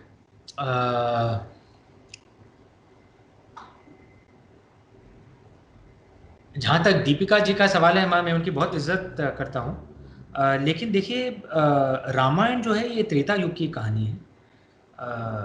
सतयुग तो उसके पहले था। और वेद में आप पढ़ेंगे तो कुछ हैं जो सिंगल मदर्स थी। अ, अ, लेकिन एक बात मैं दीपिका जी से बहुत सहमत हूँ, कि बात से मैं सहमत हूँ कि कई लोग ये कहते हैं कि सीता माँ एक तरह से दबाई हुई थी, मैं उससे सहमत नहीं हूँ। मतलब दीपिका जी की उस बात से मैं सहमत हूँ कि सीता माँ स्ट्रांग थी, मैं वो मानता हूँ। और मैं सिर्फ वाल्मीकि रामायण का उदाहरण नहीं लूंगा, जैसा मैंने कहा कई वर्णन है रामायण के। अद्भुत रामायण मैंने अभी अभी उसकी चर्चा की, जिसकी रचना भी कहते हैं वाल्मीकि जी ने ही की थी। अद्भुत रामायण में दो रावण थे, शक्तिशाली रावण बड़ा रावण था, और जिसका वध सीता माँ ने किया था। गोंड रामायणी है एक ट्राइबल वर्जन, जिसमें सीता माँ को एक योद्धा के रूप में दर्शाया गया है। अमीश वाली रामायण में भी मुझे सबसे ज्यादा रोचक यही बात लगती है कि सीता मिथिला की प्रधानमंत्री हैं, वॉरियर हैं, शी इज हाँ वॉरियर प्रिंसेस। ये बहुत हाँ, महत्वपूर्ण बात है। और ये हमारे हमारी संस्कृति में ये इतना आउट ऑफ द ऑर्डिनरी नहीं है। आप देखेंगे ऋग्वेद में कई सूक्त ऐसे हैं, मतलब ऋग्वेद भाई एक तरह से आप देख सकते हैं कि भाई उनमें जो सूक्त हैं, जो जो हिम्स हैं, उसे ऋषि ऋषिकाओं ने लिखा है। एक तरह से आप इंटरप्रिटेशन ये कर सकते हैं कि भाई हमारे जो ऋषि थे वो वेस्टर्न रिलीजन्स के जो मसायाज और प्रॉफिट्स हैं उनकी तुलना उससे कर सकते हैं, क्योंकि भाई वो देवी देवताओं की बात समझ के, डिवाइन बात समझ के, हम मामूली लोगों के लिए वो इंटरप्रेट करते थे, और वही उनने ऋग्वेद में लिखा है। लेकिन ऋग्वेद में कई सूक्त ऐसे हैं जिन्हें ऋषिकाओं ने लिखा है, मतलब फीमेल ऋषिज। तो हमारा देश ऐसा था जहाँ पे फीमेल प्रॉफिट्स, फीमेल मसायज होते थी, ये स्टेटस था हमारे हमारी संस्कृति में महिलाओं का। महिला क्वींस होती थी। वाकाटका जो जो संप्रदाय था उनके सबसे महान जो लीडर थी वो एक क्वीन थी। रुद्रमा देवी जो काकड़िया साम्राज्य जो था उनकी एक उनकी उनके सबसे महान जो रूलर थी रुद्रमा देवी, वो एक क्वीन थी जो अपने सेना के मतलब हेड पे जाती थी लड़ाई करते। तो ये हमारी परंपरा रही है, तो ये एक आउट ऑफ द ऑर्डनरी नहीं है। शरद का सवाल है कि अमीश ने कौन कौन सी रामायण पढ़ी है? वाल्मीकि, मानस, मलयालम, उर्दू में लिखी, कंबन, राधेश्याम। काफ़ी मैंने पढ़ी भी हैं और सुनी भी हैं। जैसा मैंने कहा, ये खुशकिस्मती है मेरी कि मैं एक मतलब ऐसे परिवार में जहाँ पे इन सब विषयों पर चर्चा मतलब हमारा मतलब रोज़मर्रा की ज़िंदगी थी। जी। तो बहुत कुछ तो परिवार से सीखा मैंने, तो बहुत सुना भी है। अच्छा। वाल्मीकि रामायण, कमर रामायण, आनंद रामायण, अ, रामचरितमानस, कंबर रामायण, बहुत। उत्कर्ष का सवाल है कि क्या हम उम्मीद करें कि आप भगवान कृष्ण पर भी जल्द ही कुछ लिखेंगे? हाँ देखिए भाई, महाभारत की रचना होगी तो भाई भगवान श्री कृष्ण कैसे नहीं होंगे उसमें। ये हमारे दर्शकों को अमीश बार बार हिंट दे रहे हैं कि रामचंद्र सीरीज के बाद बाकी सीरीज का इंतजार लंबा खिंचेगा, क्योंकि महाभारत अभी वरीता में आगे है लग रहा है। दर्पण शाह, ये हमारे सहकर्मी भी हैं, कमाल के कवि हैं, लेखक हैं। जी। इनका सवाल है कि जो कहते हैं कि ईश्वर को नहीं मानते, उनमें भी कई कहते हैं कि कोई अदृश्य शक्ति तो है। हम्म। तो हमें लगता है कि इधर रहें या उधर रहें, या तो आप ईश्वर को मानते हैं या नहीं मानते हैं। ये ईश्वर नहीं है लेकिन कोई अदृश्य शक्ति है, ये घालमेल क्या है? हम्म। ये मैंने पहले भी कई बार कहा है कि हमारे भारतीय संस्कृति में ये है कि हर किसी को अपना सत्य ढूंढने का हक है। जी। लेकिन एक बात मैं बता दूं, आप देखेंगे कि भाई आप आस्तिक और नास्तिक की बात कर रहे हैं। आप देखेंगे हमारे भारत देश में जो नास्तिक हैं वो भी इतने अग्रेसिव नहीं होते जितना पश्चिमी जो मॉडर्न वेस्टर्न एथीस हैं, वो आप देखेंगे वो काफ़ी अग्रेसिव है। जो हमारे भारत के जो शहरी इलाके हैं उसमें भी जो एथीस हैं आप देखेंगे वो बहुत अग्रेसिव है। मतलब जो हम जैसे जो श्रद्धालु हैं, जो भगवान को मानते हैं, हमारे मजाक उड़ाने पे वो तुले रहते हैं। और हमारे भारत की संस्कृति ऐसी नहीं थी। क्यों? क्योंकि वेस्टर्न एथीज्म जो है वो एक्चुअली एक रिएक्शन है जो वहां पे साइंस और चर्च के बीच में बहुत लड़ाइयाँ होती थी। जी। और रिलीजन और चर्च ने, हाँ, एथीस और साइंटिस्ट पर काफ़ी मतलब जुल्म भी ढाए थे। तो जो एथीज भी है, एथीज्म जो है वहाँ पे जो उत्पन्न हुआ है वो भी काफ़ी अग्रेसिव है। जी। उनका बस ये है कि जो भी श्रद्धालु हैं, जो भी भगवान को मानते हैं, उनका हरदम मजाक उड़ाओ। तो दोनों तरफ से ज़बरदस्ती का एग्रेशन है मेरे हिसाब से। हमारे भारत देश में वैसा नहीं है। जो हम्म। भगवान को मानते हैं उनका भी मानना है, भाई तुम्हें नहीं मानना है मत मानो, तुम्हारी मर्जी, ठीक है। तुम मेरे काम में दखल अंदाजी मत करो, मैं तुम्हारे काम में दखल अंदाजी नहीं करूंगा। तो आप देखेंगे दोनों दोनों पक्ष जो हैं वो काफी शांत हैं। क्यों? क्योंकि वो अपना सत्य दूसरों पर थोपने पे नहीं लगे हुए हैं। तो मैं कहूंगा ज्यादा मूल बात यह है कि हमारा सत्य दूसरे पर ना थोपें, और उनको भी ये हक ना दें कि वो अपना सत्य हमारे ऊपर थोपे। हम्म। भाई मुझे भगवान को मानना है, मेरी मर्जी, मुझे अपनी जिंदगी जीने दीजिए, मैं आपके ऊपर थोड़ी थोप रहा हूँ। तो हम्म। ये शायद ये हमारी भारतीय संस्कृति रही है, हमारे पूर्वजों का तरीका रहा है। शायद इसे कैरी करना चाहिए हमें, वो आप पश्चिमी तौर तरीके नहीं सीखना चाहिए कि अगर बंदा एथीस्ट बन जाए तो समझे कि भाई मैं ज्यादा इंटेलेक्चुअल हूँ, जो मंदिर जाता है मैं उसकी मजाक उड़ाऊंगा। ये तो बेवकूफ़ी है। आस्था वैसे भी मतलब एक चीज तो होती है जो आपने शुरुआत में जिक्र किया कि मैं अच्छी नियत से संवाद करूं, है ना, सभी जी। धर्मों से, उनकी मान्यताओं से सीखूं। लेकिन अगर आपकी नास्तिकता ऐसी है कि आप दूसरों की आस्था की को अपमानित करो, तो करेक्ट। उस गड़बड़ है।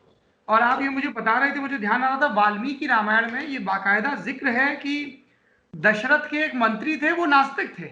हाँ हाँ। इसका वाल्मीकि करेक्ट। जिक्र करते हैं। करेक्ट। और देखिए, हमारे जो फलसफे के जो स्कूल्स जो थे, जी। जिस तरह से आप काउंट करेंगे 12 या 13, मतलब जो जो धार्मिक जो पंथ जो हैं, हिंदुइज्म, बुद्धिज्म, जैनिज्म, सिखिज्म, ये चार जो हैं ये धार्मिक पंथ हैं। इसमें फेथ होना इतना, मतलब आस्था रखना, ये इतना महत्वपूर्ण नहीं है।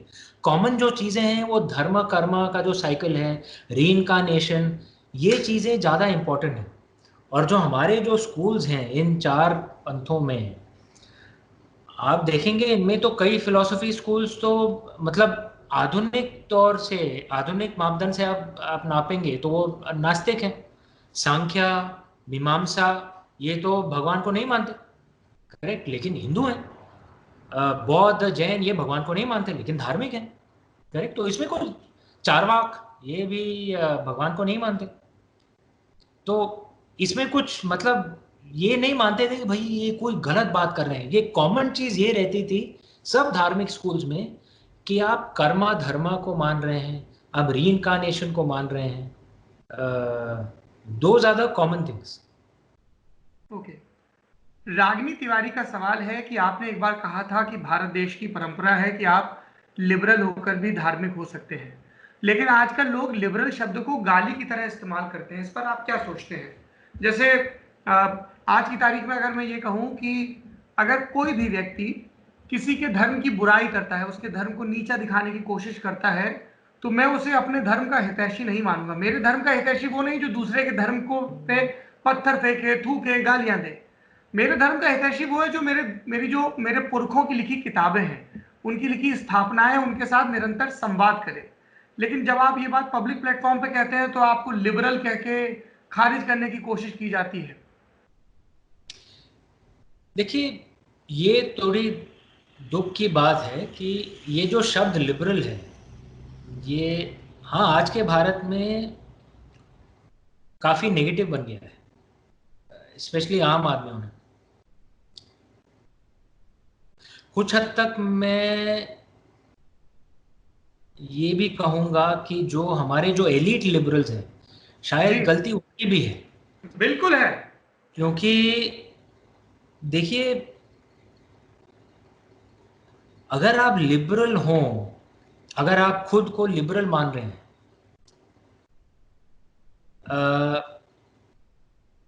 लेकिन आप अपने चाल चरण से खुद लिबरल नहीं दिख रहे हैं, तो फिर लिबरल शब्द ही वो थोड़ा नेगेटिव बन जाएगा। और इसका मतलब क्या है कि भाई अगर आप लिबरल हैं तो आपको ये मानना चाहिए कि सत्य के कई पहलू हैं। कुछ लोग हैं जो, मतलब कुछ लोग क्या, इस देश की ज़्यादा आबादी ऐसी है जो इस देश की मिट्टी से जुड़ी हुई है, जो हमारी संस्कृति से जुड़ी हुई है। और अगर हम में से कोई भी अपनी बात रखता है तो जो एलीट, जो लिबरल्स हैं, वो उसकी बात काटने में जुट जाएं या किसी तरह उस बात को दबा दें, तो ऑब्वियसली भाई लिबरल शब्द ही नेगेटिव बनना शुरू हो जाएगा। अगर हमारे देश में कुछ पंथों के साथ अगर कुछ गलत सलूक हो रहा है और लिबरल्स उसकी बात उठाएं तो ये अच्छी बात है, लेकिन हमारे ही पड़ोसी देशों में जो कुछ पंथ हैं जिनके ऊपर बहुत अत्याचार हो रहा है, उसकी अगर कोई बात उठाए तो उस बात को दबा दें, तो फिर भाई जो लिबरल शब्द है उसी के ऊपर नेगेटिव चर्चा हो जाएगी। इस बात के ऊपर मैंने भी कहा था कि भाई मैं ये नहीं कहता कि भारत देश में हर चीज़ एकदम सही, एकदम ठीक है। बहुत चीज़ें इंप्रूव करने की ज़रूरत है, मैं मानता हूँ। लेकिन 1947 का जो पॉपुलेशन परसेंटेज है और आज का पॉपुलेशन परसेंटेज, आप पाकिस्तान, बांग्लादेश, अफ़गानिस्तान में देखें तो जो हिंदू, क्रिश्चियन और सिख्स जो हैं उनकी तादाद करीब 6 करोड़ कम है जितनी होनी चाहिए थी। जैसे पॉपुलेशन परसेंटेज उनकी जो थी और आज जो पॉपुलेशन परसेंटेज है इतनी गिर गई है कि कम से कम कुछ 6 करोड़ कम है। ये बहुत ही भाई दुर्भाग्यपूर्ण है। इसके ऊपर कोई चर्चा करे और लिबरल इसके ऊपर बात ना करें, इस बात को दबा दें, तो फिर ये तो ऑब्वियसली लिबरल शब्द के ऊपर ही नेगेटिव बन जाएगा। मैं ये नहीं कह रहा कि हमारे देश में जो गलत बात हो रहा है उसकी बात ना करें, जरूर करें, हमें भी सुधरना चाहिए। लेकिन अगर कंसिस्टेंसी नहीं हो इस चीज में तो भाई आम आदमी के इंसान में ये लिबरल शब्द ही थोड़ा नेगेटिव बन जाएगा। और ये दुख की बात है क्योंकि लिबरल होना बहुत जरूरी है हमारे देश में। तो मेरा मानना है कि जो जेन्युइन लिबरल हैं उन्हें ऐसी बात करनी चाहिए, अपनी बात रखनी चाहिए जेन्युइन लिबरलिज्म की। लेकिन मैं हरदम ये मानता हूं कि जब आप बात करें, जो अंग्रेजी जो शब्द है मैनर्स, कि हरदम ढंग से बात करें, जबरदस्ती का रूड या एग्रेसिव ना हो। सत्यम ब्रुआत प्रियम ब्रुआत, ना ब्रुआत सत्यम अप्रियम। सत्य बोले लेकिन प्रेम से बोले, प्यार से बोले, ताकि लोग सुनने को तैयार हो। शायद यही एक एक शायद ये प्रॉब्लम हो गई हमारे देश में। शायद मैं यही कहूंगा कि लिबरलिज्म को हमारे एलीट लिबरल से बचाना पड़ेगा हमारे देश की अच्छाई के लिए। हमारे साइंस एडिटर हैं आयुष, उनका सवाल है, उनके दो तीन सवाल है actually. He was very excited when he got to know, अरे अमीश उनसे तो मेरे बहुत सवाल है। मैंने कहा भेज दे। उनका पहला सवाल है कि आपके आलोचक आपको इंडियन माइथोलॉजी की दुनिया का चेतन भगत कहते हैं, आपको चेतन भगत कैसे लगते हैं? ये आपके नहीं, क्या नाम बताया आपने? आयुष। आयुष। आयुष जी, आप ट्राई कर रहे हैं कि किस तरह से कंट्रोवर्सी छेड़ी जाए। और ये आपने देखा होगा मोहिंदर अमरनाथ जब बॉल आता था, अगर ऑफ ऑफ स्टंप में वो जो कॉरिडोर ऑफ अनसर्टनिटी होता है ना, जहां पे अगर आप स्वैग करें तो भाई विकेट कीपर ना पकड़ ले, तो उसमें सबसे बेस्ट शॉट यही होता है कि बॉल को छोड़ दिया जाए वेल लेफ्ट। तो मैं इस प्रश्न को वेल लेफ्ट कर दूंगा। देखिए, मैं चेतन जी की भी इज्जत करता हूँ, आप उनने भी अच्छा मिले हैं? हाँ। चेतन भगत से मुलाकात तो हुई होगी खूब। हाँ हाँ, मतलब मित्र हैं हम लोग, मतलब गहरे मित्र नहीं है लेकिन हाँ, फोन पे चर्चा होती रहती है, कई बार मिले भी हैं। आपने उनकी कोई बुक पढ़ी है अमीश? 5 पॉइंट समन पढ़ी है और 2 स्टेट्स, मुझे 2 स्टेट्स पसंद आई है। अच्छा, दूसरा सवाल है कि जो नास्तिक लोग हैं वो आपसे ये जानना चाहते हैं कि आपको ऐसा नहीं लगता कि आपने माइथोलॉजी वाली जो स्टोरीज हैं उन्हें ह्यूमनाइज करके रिलीजियस मिथ्या को स्ट्रॉन्ग बैकिंग दे दी है, सपोर्ट दे दिया है। यार इस विषय पे शायद मेरा टिप्पणी करना शायद सही नहीं होगा, और ये मैंने जो प्रयत्न किया है इसका क्या प्रभाव होगा या प्रभाव होगा भी कि नहीं, शायद कुछ सालों कुछ दशकों बाद शायद इसके ऊपर कुछ एनालिसिस होना चाहिए। मुझे कई लोग, मतलब मुझे बताया गया है कि कई यूनिवर्सिटीज़ वगैरह में मेरे जो किताबें हैं उनके ऊपर कुछ थीसिस बन रहे हैं, कुछ पीएचडी बन रहे हैं, उनका जो प्रभाव पड़ा है, लेकिन मैंने अभी तक तो नहीं पढ़ा है। मैं बस यही मैं अमीश, एक बात तो है, क्योंकि मैंने आपकी सारी किताबें पढ़ी हैं और मैं मतलब मुझे कोई संकोच नहीं है ये कहने में कि I am a big admirer of your body of work and the way you connect. तो आपने हाउ टू पुट इट, ये जो मैं जैसे जिसको लोग भगवान कहते हैं, जिनको मैं उन्हें अपने पुरखा मानता हूँ, वो मेरे पूर्वज हैं। राम और कृष्ण मेरे पूर्वज हैं, ये ऋग्वेद के जो ऋषि थे मेरे पूर्वज हैं, लिख के गए हैं, है ना। तो मैं उस बहस से बाहर हो जाता हूं कि वो दैवीय पुरुष थे, कहां स्वर्ग से, नहीं, वो मेरे पुरखे थे, इसी जमीन के थे, वो बड़े बड़े काम कर गए, इसलिए हजारों वर्ष बाद भी हम उन्हें याद कर रहे हैं। लेकिन आपने उनको ज्यादा रिलेटेबल तो बना दिया है ना, जैसे, और आपने जैसे सती की कहानी है, हम सती को और पार्वती को हमेशा अलग अलग करके सुनते हैं कि सती, फिर सती दक्ष प्रजापति के यज्ञ में गई, खत्म हो गई, फिर पार्वती। लेकिन यहां पे आपने सती को पार्वतेश्वर की गॉड डॉटर बना दिया, इज द गॉड फादर, तो वो पार्वती भी हो गई। फिर सती का वो जो रूप है कि वो सबमिसिव सती नहीं है, शी इज अ वॉरियर, वो लड़ रही है मर्सनरीज से। तो I relate more with this, I relate more with, जैसे हम सोचते हैं यार दक्षिण भारत में मुर्गा स्वामी की पूजा होती है, कार्तिक भगवान की, पर उत्तर में तो जिक्र ही नहीं होता। लेकिन जब हम शिव त्रयी पढ़ते हैं तो हमें कार्तिक का एक नया रूप दिखता है, या हनुमान या गणेश की डिफॉर्मिटी की जो बात होती है। तो रिलेटेबल और एक्सेप्टेबिलिटी के लेवल पे तो असर पड़ा है मेरे ख्याल से, नहीं? मैं फिर से कहूंगा शायद इसके ऊपर शायद मुझे टिप्पणी नहीं करनी चाहिए भाई। मैंने तो श्रद्धा से लिखा है, दिल से लिखा है। शायद और अगर कई लोग, कुछ लोग ऐसे हों जो मेरी किताबें पढ़ के हमारी पूर्वजों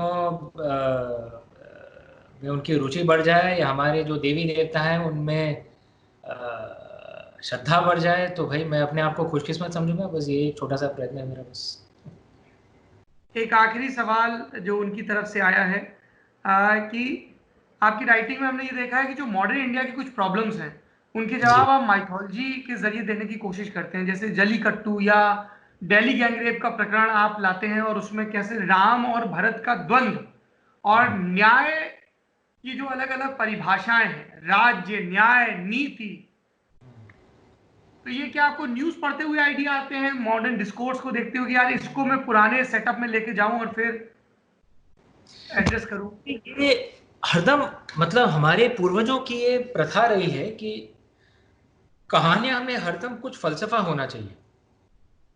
अगर कहानी में कुछ भी फलसफा नहीं है, इट इज एज पॉइंटलेस जैसे शरीर में आत्मा ना हो। तो पाठक उस फलसफे को माने या ना माने ये अलग बात है, लेकिन लेखक को अपने लेखन में कम से कम प्रयत्न तो करना चाहिए। और मुझे हमारे देश से बहुत प्रेम है, देशभक्त हूँ मैं, निसंकोच मैं कहता हूँ, बहुत गहरा देशभक्त हूँ मैं। तो जो बातें सेलिब्रेट करनी चाहिए मैं सेलिब्रेट करता हूँ, जिन बातों पर चर्चा होनी चाहिए मैं चर्चा करता हूँ। तो जल्लीकट्टू जो विषय था ये मुझे थोड़ा खटका था। मैं तमिलनाडु, जैसा मैंने बताया आपको, मैं तमिलनाडु में कुछ साल में स्कूल में पढ़ा था, तो मुझे जल्लीकट्टू के बारे में मुझे मालूम था। और ये जो जल्लीकट्टू के ऊपर जो अटैक जो हो रहा था, ये जो हम जो कह रहे थे जो एलीट लिबरल्स हैं उनके द्वारा ही हो रहा था ज़्यादातर। और इसको एक अलग पहलू से पेश किया जा रहा था, तो मैंने सोचा कि भाई नहीं यार, ये तो गलत है। मैं जानता हूँ क्योंकि मैं तमिलनाडु में पला बड़ा हूँ, तो मैंने सोचा इसका शायद कहानी में आना चाहिए। और कहानी ऐसे मेरे जहन में आई कि भाई लक्ष्मण जी खुद जल्लीकट्टू कर रहे हैं, और ये कहानी में आ गई और नेचुरल फ्लो हो गया। जो आपने सही कहा। जो जो अ, प्रभु श्री राम और प्रभु भरत के बीच में जो डिबेट होता है कि भाई महत्वपूर्ण क्या है, कानून या न्याय। क्योंकि कई बार ऐसा होता है कि कानून को मानते मानते शायद न्याय ना हो, और कुछ बार ऐसा होता है कि न्याय के लिए शायद आपको कानून तोड़ना पड़े। तो प्रभु भरत जो हैं, उनका मानना है कि न्याय सबसे महत्वपूर्ण है, और अगर इसके लिए कानून तोड़ना पड़े तो कानून तोड़ दो। लेकिन प्रभु श्री राम का मानना है कि अगर हम ऐसा मान लें कि जब मन करे, जब आपके दिल को ठीक लगे आप कानून को तोड़ दें, तो ये तो विजिलेंटिज्म हो जाएगा, पूरा केओस हो जाएगा। तो प्रभु श्री राम का मानना है कि जो भी हो कानून को मानना पड़ेगा, और लॉन्ग टर्म में समाज को इसका फायदा मिलेगा। शायद एक दो केसेस में ना मिले, तो प्रभु श्री राम का वो मर्यादा पुरुषोत्तम है, तो उनका मानना है कि कानून का पालन हरदम होना चाहिए। और प्रभु भरत का मानना है कि अगर न्याय के लिए कानून को तोड़ना पड़े तो कानून को तोड़ दीजिए। अब मैं नहीं जानता सही सत्य क्या है, सही रास्ता क्या है, लेकिन मैं दोनों जो पहलू हैं उसको पेश करने की कोशिश कर रहा हूं अपनी कहानी के द्वारा। और मेरा मानना यह है कि हमारा जो समाज है, ये जो महत्वपूर्ण सवाल है इसके ऊपर हम लोग चर्चा नहीं करते हैं। क्षमा कीजिए, आप भी मीडिया हाउस में हैं सौरभ, तो बुरा मत मानिएगा, लेकिन हमारे जो टीवी चैनल्स भी हैं, जो जो डिबेट्स जो होता है, वो ये जो महत्वपूर्ण सवाल है इनके ऊपर नहीं होता। बस ये ऐसा है कि किसी तरह दोनों पक्ष के सबसे जो नावाकुल लोग हैं उनको ले आओ, और उन दोनों को भड़काओ कि चिल्लाएं, और इस तरह टीआरपी आ जाए। लेकिन ज्यादातर जो लोग हैं, हम तो दोनों साइड के एक्सट्रीमिस्ट में नहीं है, ज्यादातर हम लोग तो सेंट्रिस्ट हैं। तो ये जो महत्वपूर्ण सवाल जो हैं, हमारे समाज में इस सब पर बहस होता ही नहीं। जैसे आज के तारीख में ये एक सवाल है हमारे देश के लिए, जुवेनाइल क्राइम जो है वो बहुत बढ़ गया है। ट्रू। हमारे मतलब परिवार के लोग थे जो पुलिस में थे, और तो इसका ज्ञात है हमें, और ये डेटा दिख रहा है, जुवेनाइल क्राइम बहुत बढ़ गया है। और चूंकि हमारा कानून ऐसा है कि अंडर 18 तो भाई उसको कुछ हो ही नहीं सकता, तो कई ऐसा हो रहा है देश के कई भागों में कि जो गैंग लीडर्स हैं वो कॉन्शियसली बच्चों को हायर कर रहे हैं, क्योंकि मालूम है बच्चे से जाके किसी को उसके हाथ में पिस्तौल थमा दो, किसी को मरवा दो, बच्चे को तो कुछ होगा नहीं, 3 साल रिमांड होम जाएगा, तुम्हारा जो क्राइम था वो तो तुमने कर दिया, किसी को कुछ होगा भी नहीं। तो ये हो रहा है आज के तारीख में।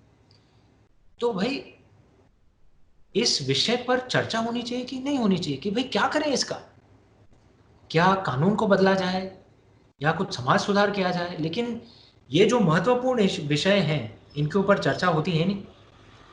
और कुछ पुलिस वाले, अगर उनके जहन में ये हो रहा है कि भाई ये तो बहुत गलत हो रहा है, तो कुछ पुलिस वाले, शायद मैं कहूँगा नहीं शायद, लेकिन मैं नाम नहीं लूंगा, लेकिन कुछ पुलिस वाले शायद कानून को अपने हाथ में ले लेते हैं। करेक्ट, एनकाउंटर हो जाता है, और आप देखेंगे जो समाज है उन पुलिस वालों का समर्थन करता है। करेक्ट, ऐसे विषयों पे पिक्चरें भी बनी है। तो मतलब ये एक प्रॉब्लम है हमारे समाज में, और ऐसे कई प्रॉब्लम हैं। तो उसके ऊपर चर्चा होनी चाहिए कि भाई इसका सुधार कैसे किया जाए।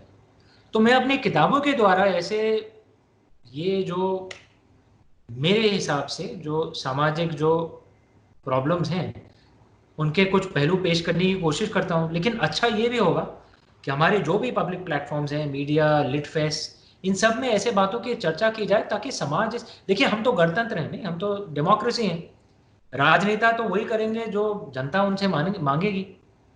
अगर जनता कानून में सुधार मांगे तो राजनेता करेंगे। ट्रू। जनमत का दबाव बहुत महत्वपूर्ण है। और अमीश, मैं टीवी पर की गई आपकी सारी टिप्पणियों से पूरी तरह सहमत हूँ। नहीं, और क्षमा हम कीजिए। नहीं नहीं, मैं आप क्षमा क्यों मांग रहे हैं? मैं कह रहा हूँ कि मैं सहमत हूँ। मैं सहमत हूँ। और लल्लन टॉप जैसी जगहों की स्पेस ही तभी बनती है जब लोग टीवी और टीवी की बहसों से उकता जाते हैं, तो वो कहते हैं भाई कोई शांति शांति से कोई दुरुस्त बात सुननी है तो ऐसी जगह जाइए जैसे हम आपसे पिछले सवा घंटे से संवाद कर रहे हैं, तसल्ली से बात हो रही है, हम we are not yelling at each other. हमारे यहाँ संस्कृत में कितना सुंदर शब्द है संवाद। करेक्ट करेक्ट करेक्ट, विवाद नहीं हो, संवाद हो। जी। आराध्य शर्मा का सवाल है, ये आखिरी सवाल है जी दर्शकों का। जी उन्होंने एक ऐश्वर्या राय पे पिक्चराइज हुआ है, बड़ा मशहूर गाना है, नुसरत साहब ने गाया है, उसकी लाइन उठा के लिखा है, फिर जो मशहूर है वो हमको मंजूर है जो। तो ये गाना नहीं सच बन चुका है। रामचरितमानस रामायण से ज्यादा प्रामाणिक मानी जाने लगी, फिर रामानंद सागर की रामायण और ज्यादा, और अब अमीश की रामायण। तो अरे नहीं क्या नहीं अमीश नहीं, को लगता है कि क्या अमीश को लगता है कि आज से कुछ बरसों या दशकों बाद अमीश की किताब में जिस तरह से रामायण का वर्णन है वो सबसे ज्यादा मजबूत होंगे पॉपुलर इमेजिनेशन में, जब फिल्में वगैरह भी बन जाएंगी तो उन सब के बाद? नहीं नहीं नहीं नहीं, मेरी नहीं नहीं, मेरी किताबें इतनी अच्छी नहीं है। मैं हरदम ये कहता हूँ कि भाई मैंने दिल से, प्रेम से, श्रद्धा से हमारे जो पूर्वजों की जो संस्कृति है, हमारे देव देवताओं के ऊपर मैंने बस एक, मतलब मैंने एक छोटा सा एक कंट्रीब्यूशन किया है। अच्छा, बस बस ये प्रेस शायद थोड़ा ज्यादा होगा, ये सुनना भी थोड़ा। श्रद्धावान लभते ज्ञानम। चलिए, modesty बनी रहे। आशीष हमारे एक साथी हैं, उनका सवाल है कि ये माइथोलॉजी चुनने की वजह क्या है, क्योंकि कई लोगों को लगता है यार माइथोलॉजी में तो सब कुछ हमें पता ही है, अब ये नए सिरे से क्या बताएंगे। कहीं ने कहा कि नहीं थोड़ा सा उसको मॉडर्न टेक दे दो, कहीं ने कहा कंट्रोवर्सी होगी तो भी चर्चा होगी। तो आई एम श्योर ये सवाल आपसे सबसे ज्यादा बार पूछा गया होगा। I want to ask the first impulse, when you thought कि अच्छा मैं प्रभु भगवान शिव की कहानी सुनाऊंगा, तो ये आया कि यार ये शिव की कहानी तो कई दफा कही गई है, शिव पुराण है और दूसरी किताबों में शिव का बार बार वर्णन वर्णन आता है, तो ऐसा कुछ जिक्स था क्या, संकोच था शुरुआत में? सौरभ, मैंने इतना सोचा ही नहीं था ऑनेस्टली। जब पहली किताब की रचना जो शुरू हुई, जब मैंने लिखना शुरू किया 2004-2005 में, पहली दो किताबें मैंने अपनी नौकरी के साथ लिखी थी। मैंने ये भी नहीं सोचा था कि किताब कभी प्रकाशित होगी। मतलब वो तो बहुत दूर की बात होगी कि भाई कई लोगों को पसंद भी आएगी। मैंने ये भी नहीं सोचा था कि प्रकाशित होगी। मैं बस अपने लिए लिख रहा था, मुझे जो सही लग रहा था बस। तो शायद बिना सोचे समझे जो प्रभु श्री कृष्ण ने जो हमें जो उद्देश्य जो दिया है कि कर्मण्येवाधिकारस्ते मा फलेषु कदाचन, शायद बिना सोचे समझे मैं उस पथ पर बस निकल गया था भाई। अपना कर्म कर रहा था, जो मेरे दिल को सही कर रहा था बस वही कर रहा था। फल इसका क्या होगा मैंने सोचा ही नहीं था।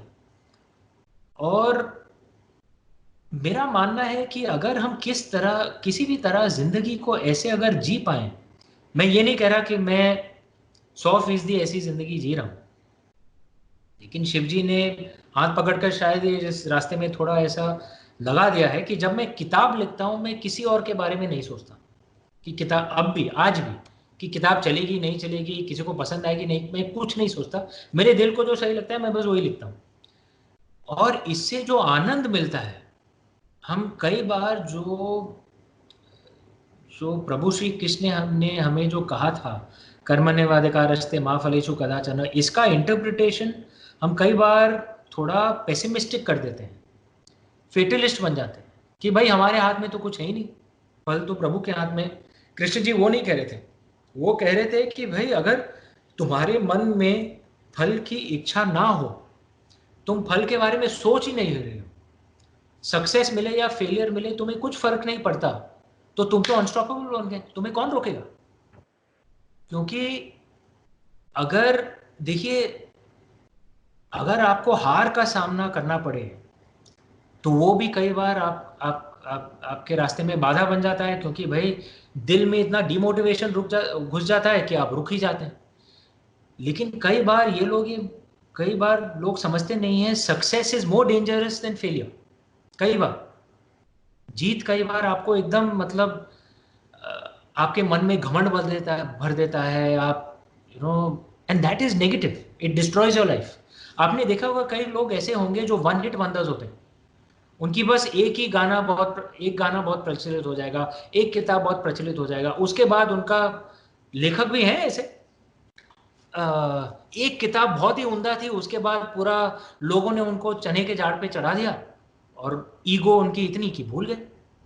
तो लेकिन अगर हम प्रभु श्री कृष्ण की बात माने कि सक्सेस या फेलियर से हमें कुछ फर्क नहीं पड़ता, हार या जीत से कुछ फर्क नहीं पड़ता, बस अपने कर्म कर रहे हैं, तो भाई आप तो अनस्टॉपेबल है, कौन रोकेगा आपको? क्योंकि आपको जो जिससे आनंद मिल रहा है वो ही कर रहे हैं। बिना सोचे समझे शायद मैं बस इस रास्ते में निकल गया, क्योंकि मुझे लिखने में इतना आनंद मिलता है कि मैं लिखते समय और कुछ नहीं सोचता।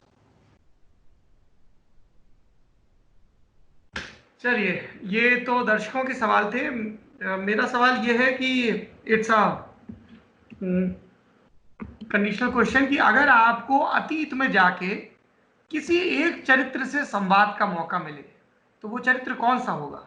ये तो बहुत आसान सवाल है शिव जी। शिव जी से संवाद करेंगे। मेरा बस मेरा बस यही है कि कभी ना कभी जब जब मैं इस देह को छोड़ के जाऊंगा, तो आशा है कि शिव जी के सामने अ, कुछ मिनट तो मिल जाए। मेरा बस ये उद्देश्य है कि भाई जब उनसे मिलूं तो शर्म ना आए मुझे, उनने जो भेजा है आशीर्वाद, मेरा बस यही रहे कि जितना हो सके उनका जो आशीर्वाद है उसकी मैं इज्जत करूं, बस। वो आशीर्वाद भेज रहे हैं इन कहानियों का, जितना हो सके मैं लिख पाऊं, बस। मतलब उनके सामने मेरा सर नहीं झुकना चाहिए, बस। मतलब अमीश, आपने सब तो श्रद्धा से, शर्म से नहीं। जी, आपने इतने विस्तार से हमारे दर्शकों के सवाल के जवाब दिए, थैंक यू सो मच। मैं अपने हिस्से के सवाल अभी नहीं पूछ रहा हूँ क्योंकि मुझे मौका मिलता रहता है जब आपकी बुक्स रिलीज होती हैं, तो मुझे लगा कि इस दफा दर्शकों को भरपूर मौका मिले। Thank you so much. और उम्मीद करता हूँ कि war of Lanka, right, that's the tentative title. एक टेंटेटिव टाइटल है। हाँ, कि वो कब तक हम उम्मीद करें उसकी रिलीज की? देखिए, किताबों के बीच में नॉर्मली एवरेज मेरा 1.5-2 साल तो निकल जाता है, तो वही एवरेज रहेगा तो 2021 में आएगी? शायद, हाँ। इंतजार है अभी। चलिए, आप यूं ही लगातार सृजनशील रहें, बहुत बहुत शुभकामनाएं। थैंक यू सो मच, आपने ललन टॉप से बात की। आपके दर्शकों को मेरा बहुत बहुत आभार, धन्यवाद उनके प्रेम के लिए, उनके समर्थन के लिए। और आपको सौरभ, बड़ा अच्छा लगा आपसे बात करके। थैंक ये यू। आप सिर्फ ये स्काइप और इंटरव्यू में चर्चा ना करें, कभी कभार फोन पे भी ऐसे ही बातचीत कर लेना चाहिए। ऐसे ही मैंने गप्पे सोच मारे। रखा मैंने सोच रखा था कि जब मैं लंदन आऊंगा तो जो सबसे पहले जिन लोगों को फोन करूंगा उनमें से आप भी एक होंगे, लेकिन फिर कोरोना आ गया मेरे लंदन आने से पहले। अभी तो भगवान जाने मैं भारत कब आऊंगा यार। जी, ठीक है। फिर से हालात चलिए। ठीक होंगे, बस लोग थोड़ा अनुशासन रखें। हाँ, बस बस बस। चलिए थैंक जी। यू। बाय नमस्ते। बाय।